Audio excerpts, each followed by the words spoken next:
President Trump expecting to unveil a new immigration order sometime this week, could be today, holding firm his promise to keep Americans safe. I've taken decisive action to keep radical Islamic terrorists the hell out of our country. Our next guest stands with the president, saying the countries included in the order are an absolute mess, and there's a reason so many of them are running to get here. Joining us right now to discuss it, U.S. Army veteran, Silver Star recipient, and author of the best-selling book House to House, David Bellavia. And David also is going to have his book becoming a movie, and it is absolutely unbelievable. David, you actually were in hand-to-hand combat in Fallujah. Literally no weapons, just your hand-to-hand with the terrorist threat. You've seen it. You stared at it. Are you worried about it coming here, and is President Trump doing the right thing to stop it? Well, absolutely. We've got 7 countries that are on this list, Brian. And, you know, I remember doing vehicle checkpoints with my buddies.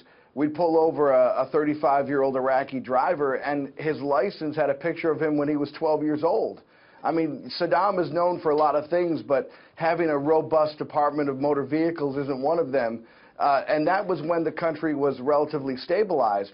These countries have no centralized government. They have no data-keeping systems at all.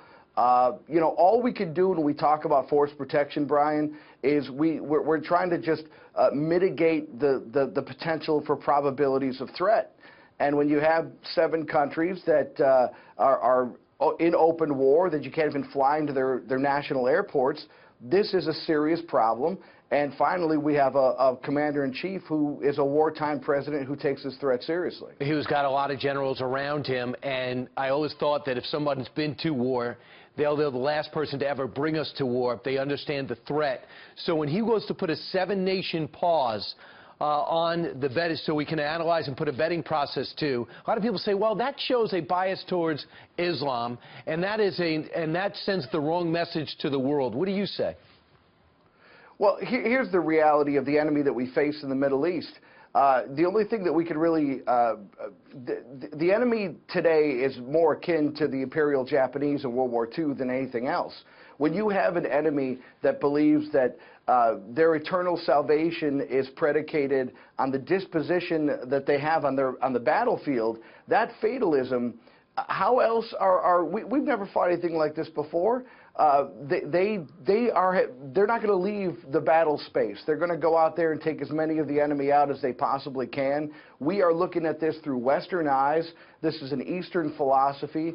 And I just, for the life of me, can't understand. We have right now a president who's built a wartime cabinet, and we're very appreciative of veterans of this war especially. David, if you're in that club in Orlando, if you're at Fort Hood, if you're in San Bernardino at a Christmas party, or if you've been in Fallujah trying to take that city back with a bunch of American military, you understand the terror threat. What do you have to say to the American people who haven't seen it? You know, it's first of all, I hope to God that you never see it, and it's the men and women who fight this war and who protect us, law enforcement and our Department of Homeland Security, whose job it is to make sure that that never happens to Americans here. But the reality is we're never going to kill the last terrorist. There are 8- and 10-year-olds right now in the Middle East that are preparing for the second wave of this generational fight. And we are just too far incubated and unfortunately naive to think that this war is going to end with this generation. We have to be ready as a culture and a society to protect what we love and hold dear. So you would back the president as he does it. What's the best way to relay it? I know you're more of a war fighter than a war communicator, but what's the best way to relay that to the American people?